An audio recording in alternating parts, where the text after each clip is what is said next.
Hirap namang makabiyahe ang ilang papasok sa trabaho sa Quezon City kahit na humupa na ang baha. May unang balita live si James Agustin. James! Igan, umupa na nga ang pagbaha sa malaking bahagi nitong Araneta Avenue dito sa Quezon City. Maliban na lamang doon sa ilang parts na gutter deep pa rin yung pagbaha ngayong umaga, pero nadaraanan na yan ng mga light vehicles.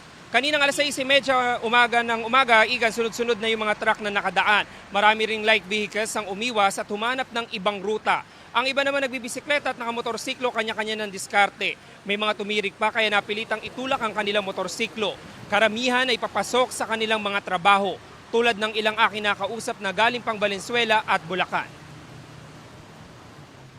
Mahirap. Lalim kasi doon ng tubig. Abot-abot dito. Mahirap po talaga. May pasok po ngayon eh. Mahirap po magano. Kasi ba po kahit 10 daan ang baha eh. Ano nangyari sa motorsiklo nyo? Na tumirik po. Malalim po eh.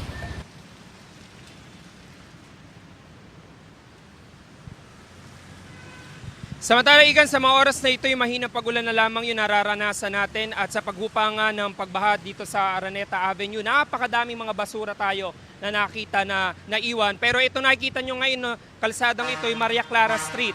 Malapit lamang po sa kanto nitong Araneta Avenue. Ito yung nadaraanan na po ng mga motorista kumpara kanina na napakataas ng tubig.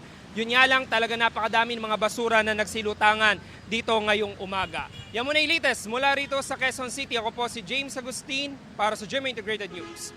Igan, mauna ka sa mga balita. Mag-subscribe sa GMA Integrated News sa YouTube. Sa mga kapuso abroad, subaybayan nyo kami sa GMA Pinoy TV at sa www.gmanews.tv.